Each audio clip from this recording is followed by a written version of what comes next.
Uhum. Qual a mais importante? A pecuária intensiva ou a extensiva? As duas são São importantes.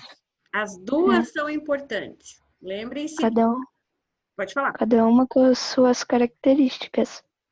Isso, e cada uma suprindo uma área dentro da economia, né? A agricultura extensiva atendendo aquela demanda mais local, e a pecuária, eu falei agricultura, desculpa, e a pecuária é intensiva atendendo uma demanda maior, uma demanda mais comercial do país, gerando, movimentando o PIB em grandes proporções, mexendo com balança, etc e tal, né? Então, tá certo.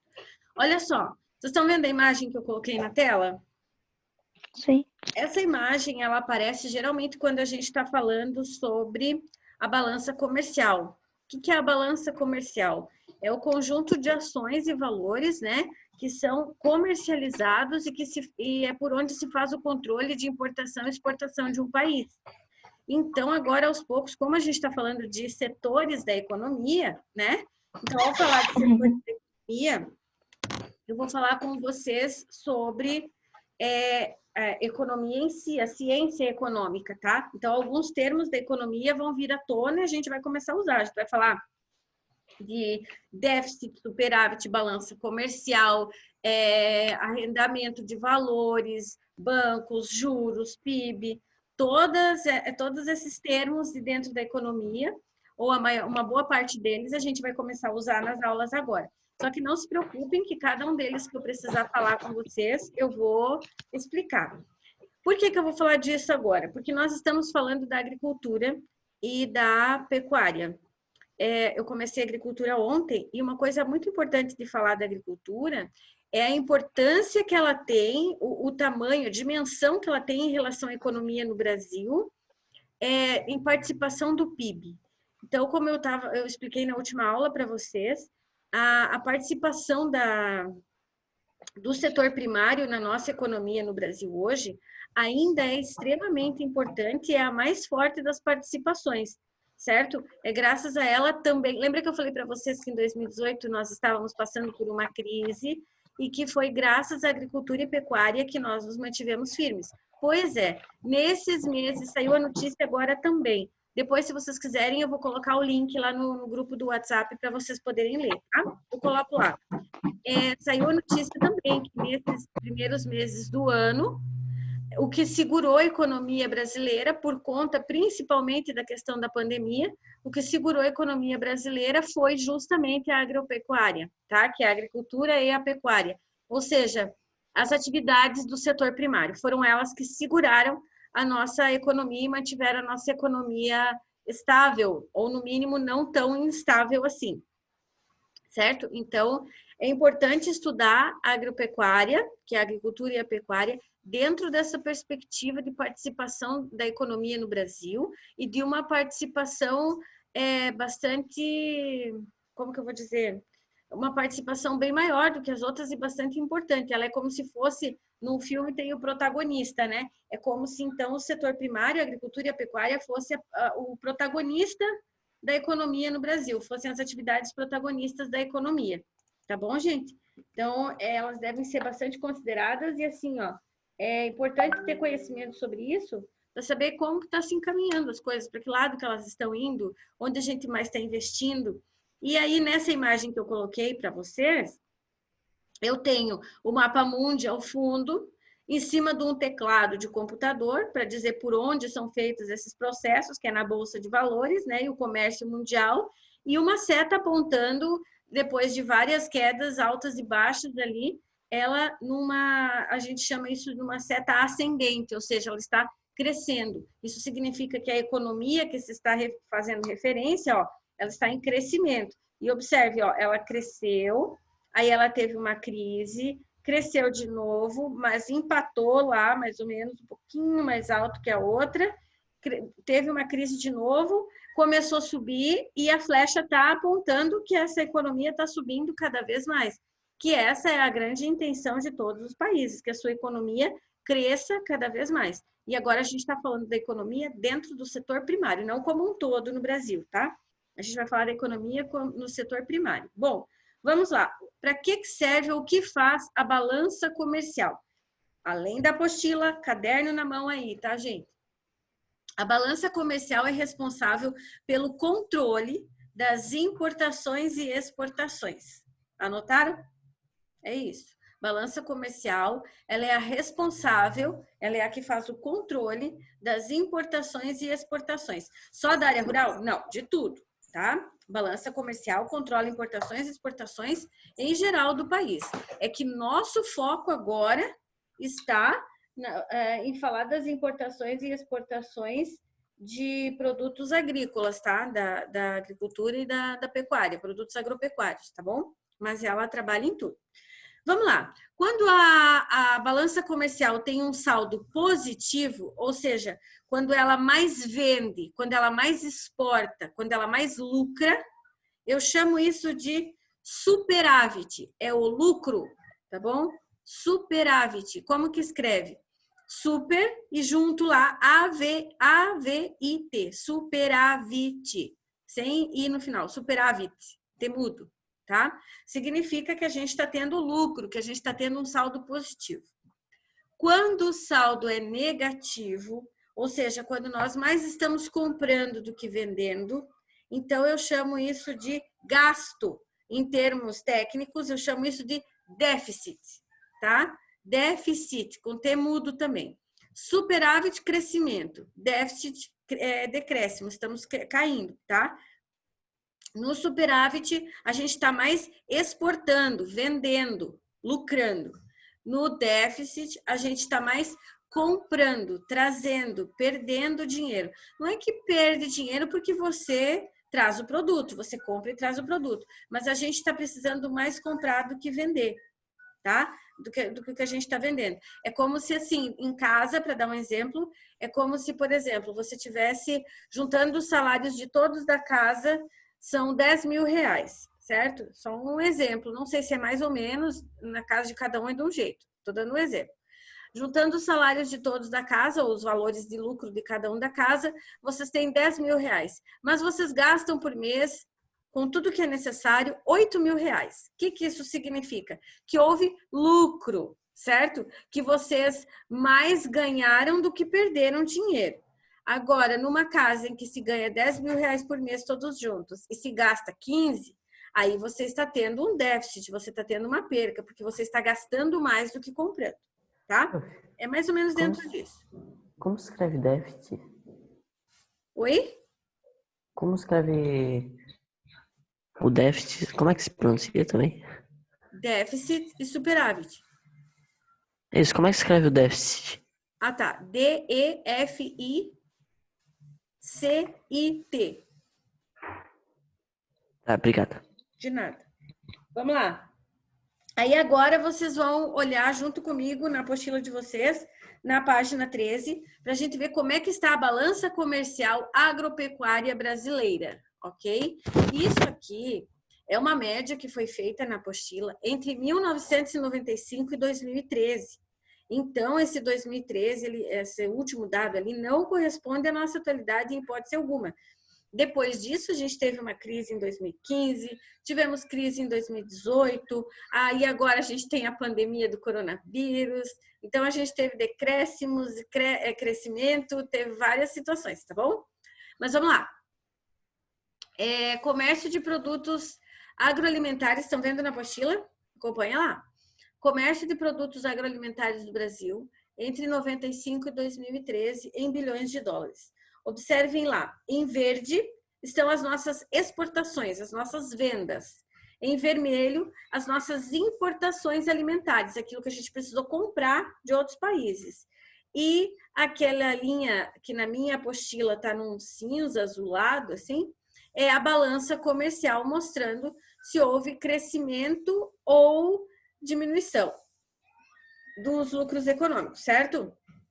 Como essa linha é contínua ascendente, ou seja, ela vem desde 95 crescendo, crescendo, crescendo, e quando chega lá em 2009, ela tem uma rápida, bem leve queda e volta a subir, eu posso dizer que então o comércio de produtos agroalimentares no Brasil, ele na verdade está crescendo, certo? ele cada vez cresce mais, ou seja, cada vez nós temos vendido mais, ok?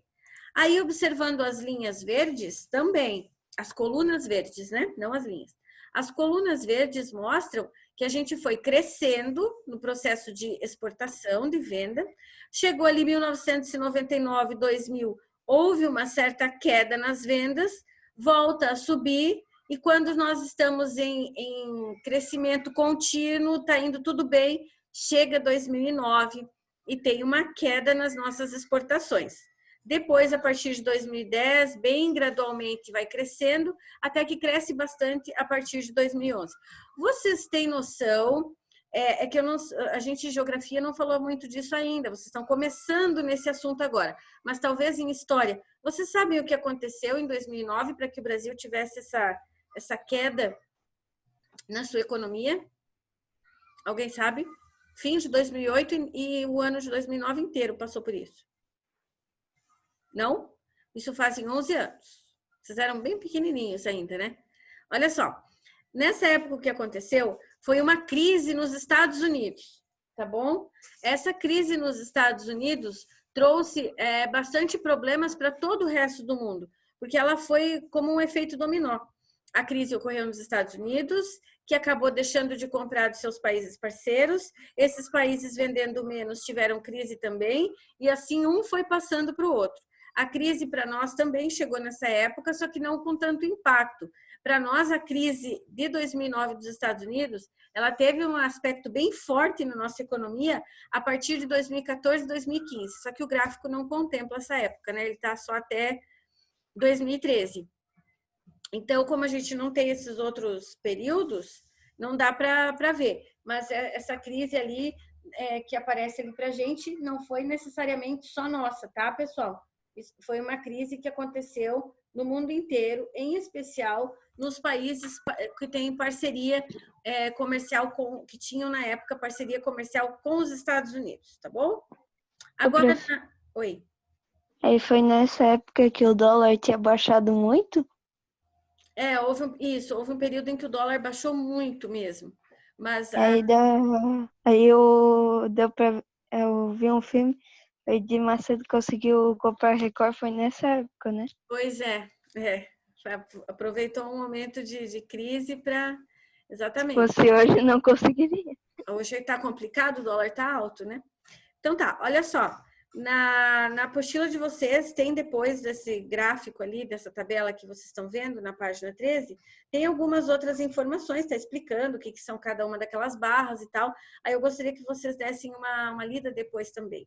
Mas ali está falando que entre os fatores que ajudaram, que contribuíram para o crescimento agrícola no Brasil e assim no crescimento das exportações, tá? A diversidade de gêneros. Como a gente cultiva diversos produtos diferentes, nós não temos um cultivo específico ou apenas 2, 3 no Brasil, nós temos, graças à nossa natureza, graças ao nosso clima, à biodiversidade, aos tipos de vegetação, à localização no planeta e todas aquelas informações que vocês estudaram no primeiro bimestre, graças a isso, a gente tem uma grande possibilidade de ter uma variação muito grande de produtos. Então, a gente consegue vender para qualquer lugar do mundo. Por exemplo, se nós só produzíssemos muito arroz em grande quantidade, tem países que têm na base da sua alimentação o arroz, mas tem países que não não consomem tanto arroz assim. Então, nós não poderíamos vender, tá? Então, se todos os países que nos compram arroz tivessem tido uma crise quebrado, nós quebraríamos junto, porque a gente não teria nada para vender, porque a gente venderia só arroz. Só que como nós temos uma grande gama de produtos agrícolas, agropecuários que a gente vende, a gente tem possibilidade de produção aqui, acaba que se um comprador entra em crise e não pode adquirir esse produto, tudo bem, porque nós temos outros produtos e outros compradores que precisam deles também, tá? Isso graças às nossas características naturais, principalmente, tá? Um grande parceiro que se tornou nesse período do Brasil e que começou a comprar bastante, hoje a gente comercializa bastante com esse país, é a China, tá? Tornou-se uma parceira bastante forte do Brasil e bastante forte na compra de produtos agropecuários, tá? Tanto da nossa carne quanto da nossa produção de grãos. Não só a China, outros países asiáticos também, mas em especial a China, tá, gente? Vamos lá. Depois, na apostila de vocês, tem na página 13 os fatores naturais que colaboram, tá, para que a agricultura aconteça com sucesso. Então, para que a gente tenha uma agricultura favorável, para que o Brasil seja um dos poucos países do mundo que tem produção o ano todo, tem países que têm produção num período e param no outro. Por quê? Fatores naturais. Ou eles não têm solo bom para plantar todos os tipos de coisa que a gente planta e nem criar animais, ou porque o relevo não facilita, também não dá para fazer plantio em áreas de relevos acidentados, muito alto, muito baixo, ou pior ainda, pela situação do clima, né? Em países que têm deserto e climas extremamente secos, tem períodos do ano em que não é possível ter agropecuária. Outros países que têm formação de neve, de geleira durante o período de inverno, também baixa bastante a produção agrícola deles nesse período. O Brasil não tem nenhuma coisa nem outra. Nós não temos situações de extrema seca no nosso território e também não temos situações de neve e gelo no nosso território. Por quê? Porque além de nós termos um clima mais ameno, nós estamos numa zona temperada, nunca esqueçam disso, nós também temos um outro fator importante lá do primeiro bimestre, que é a nossa extensão territorial. Como o Brasil é um país de dimensões gigantescas de tamanho, quando uma área do Brasil não está produzindo, porque sim, está com neve, está com geada, como é o caso do Sul, o Nordeste está bombando, está produzindo muito, porque lá essa baixa da temperatura traz mais chuvas e com isso são chuvas que não são tão rápidas, mas mais frequentes e com isso eles aumentam a produção. Quando lá está em período de seca, que não está produzindo nada, nós aqui estamos com calor, mas o nosso calor não é tão intenso, então chove bastante, nós temos chuva o ano todo, e aí a gente que está produzindo. Então, o Brasil nunca está parado, é como se fosse uma máquina em funcionamento. Ele não tem extremos climáticos, ele não tem um relevo de extremos também, a maior parte do relevo no Brasil é de planície para planalto, então são terrenos mais planos e por isso mais possíveis tanto de criar animais quanto de fazer plantio. E, além do relevo, o nosso tipo de solo é um solo fértil, tá? Não é um dos solos mais férteis do mundo. A gente vai ter outros solos como na Rússia tem o Chernozem, na China tem o Loess, tá? Tem solos que são altamente agricultáveis porque eles têm uma riqueza muito grande. Mas como nós temos aqui bastante presença de vegetação, por conta dos biomas, o nosso solo torna-se um solo mais rico em matéria orgânica e, por isso, mais fértil. Como nós temos chuvas frequentes, esse solo está renovando os nutrientes com frequência também e, por isso, maior possibilidade de plantio. Então, todos aqueles fatores que a gente estudou lá no começo do ano, que fazem do Brasil ter a riqueza natural que ele tem, quando eu falo de setor da economia primário, agricultura e pecuária, eles são imprescindíveis, eles são verdadeiros presentes da natureza. Se não fosse assim, o Brasil já teria quebrado diversas vezes. Lembra que eu dei alguns exemplos para vocês de momentos e situações em que o Brasil esteve em crise, como nesse momento agora, e que quem segurou o PIB, quem segurou a economia no Brasil foi a agricultura e a pecuária, foi o setor primário. Mais uma vez, agora estamos vivendo essa situação por conta do coronavírus, né? Muitas indústrias que demitiram ou que afastaram funcionários por um período porque não podem produzir muito. Muita gente, a maioria das pessoas parou de comprar também, porque está instável a economia. Muita gente perdendo emprego. Quem que está segurando tudo isso e nos garantindo comida na mesa e tal? O setor agrícola, tá? É a agropecuária. Essa não parou, essa se manteve sempre o tempo todo trabalhando e, na medida do possível, tentando manter os preços para a gente. Não é que não subiu, tá, gente? Mas também não subiu como poderia ter acontecido. Então, graças a isso, a nossa natureza, as nossas características climáticas, é que na economia a gente percebe essa vantagem agora nesse momento. Países que não têm essa possibilidade realmente estão passando por uma crise muito feia. Uma situação muito grave, porque não podem abrir seus comércios, enfim, vocês estão acompanhando pelos noticiários, né? Chega a ser chato tanto que se fala dessa situação do coronavírus, mas é a nossa nova realidade, a gente tem que ter conhecimento sobre ela mesmo. Bom, na apostila de vocês, página 13 agora, por favor, tem lá os fatores naturais. Na página 13 tem o solo, Na 14 tem o relevo e o clima. Sobre esses 3 fatores naturais aqui, eu vou querer que vocês façam algumas anotações na apostila de vocês depois, tá? Na apostila não, desculpa, no caderno de vocês. Vou querer que vocês façam anotações disso, certo, gente? Para não deixar passar, porque são informações bastante importantes. O que vocês vão fazer? Vão anotar de que maneira isso contribui, como, fazer um resuminho de cada um deles no caderno. Agora vamos falar do seguinte, no Conexões ali, que é um item a mais na apostila, eles estão mostrando assim, ó, quando as técnicas agrícolas superam os limites naturais. Tem limites naturais no Brasil? Tem. É bom, é muito bom que o Brasil tem tudo de bom, mas ele também tem limites, também tem situações que nos limitam na produção. Que tipo de limites a gente tem? A gente tem situação de áreas mais secas, menos irrigadas, né? Mas isso não é desculpa, porque hoje em dia, com a tecnologia, é possível produzir mesmo em áreas com problemas. E aí vem alguns exemplos ali na apostila. Como o primeiro exemplo que eles estão mostrando na página 14 é a situação de países com clima muito mais árido do que o nosso no Nordeste, que são climas como a Arábia Saudita, que tem deserto, a China, que também tem áreas de deserto, Israel, né? Olha ali, na página 14 tem uma foto mostrando em pleno deserto da Arábia Saudita uma área de plantio sendo irrigada. Olha o entorno ali. É tudo desértico, mostrando aquela imagem amarelada do deserto, das rochas, né? E aí tem uma área de plantio ali no meio.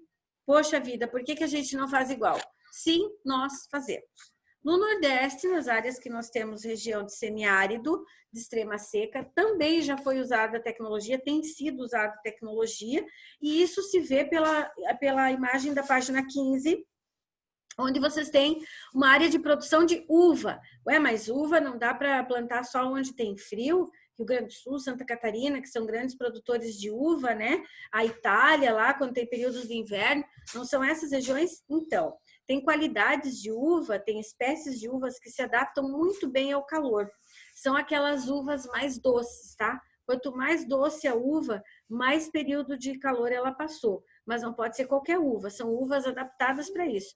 E ali está mostrando a colheita de uva no Vale do São Francisco, na cidade de Petrolina, no Pernambuco, que, como vocês sabem, é bem numa região de semiárido, é o polígono das secas no Nordeste, certo?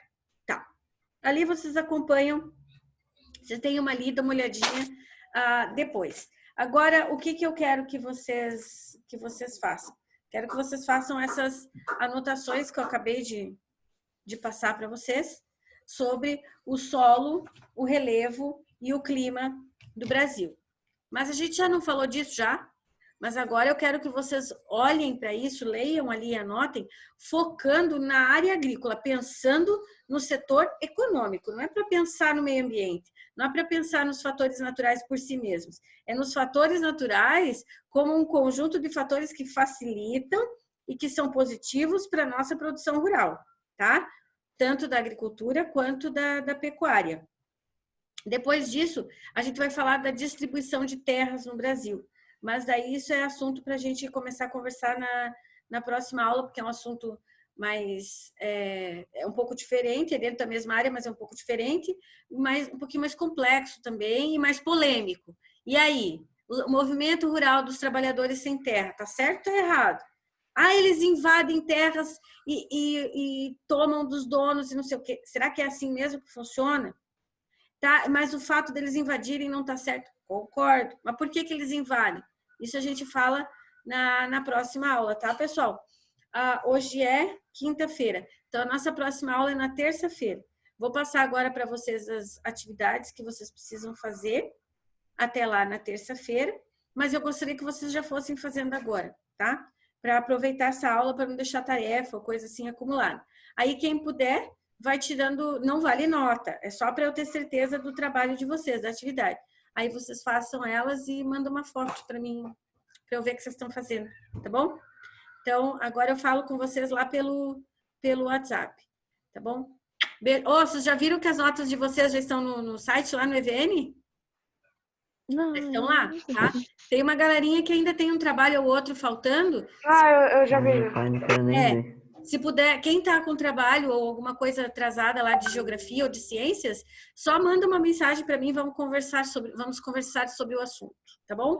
Então, vamos acertar as coisas. é igual uma balança que vai caindo, vai subindo. Exatamente, parece a balança comercial. Tu tá com zero, de repente resolve-se um pouquinho isso, para você sair da situação de déficit, passar para a situação de superávit, enfim. Então tá, gente. Ô, Ah, prof, oi. eu achei que a crise econômica era... A Dilma estava em 2009 Sim. no poder. Eu achei que não foi a Dilma que causou tudo, não? Não, na verdade, a Dilma, ela entra depois disso, né? Ainda era o Lula. 30% de não sei o que quantos por cento. Não, isso ainda era o Lula, a Dilma veio depois. Mas é meio junto ali, é tudo junto, né? Eles governaram meio juntos ali. Só que essa crise mesmo, ela foi causada por causa da crise nos Estados Unidos. Tanto que não foi só o Brasil que entrou junto. Estados Unidos, Brasil, países da Europa, entendeu? Claro que quanto melhor o país foi administrado, menos impacto da crise. E aí a gente tem que avaliar como cada país estava e como cada país lidou com a situação. Tá bom, gente? Aí foi depois, lá na Dilma, realmente, e lá no Temer, que a gente acabou entrando numa situação, passamos de crise para uma recessão econômica. Aí houve essa situação. Mas o assunto agora nosso é agricultura. A gente chega lá, tá? Mas por enquanto agora é agricultura. Vou passar as atividades lá pelo WhatsApp. Fala, João. Tchau, Aurora! Vou passar as atividades lá pelo WhatsApp para vocês, para vocês irem fazendo, tá bom, gente? Beijo, até amanhã. Tchau! Ah. Peraí, deixa eu achar aqui.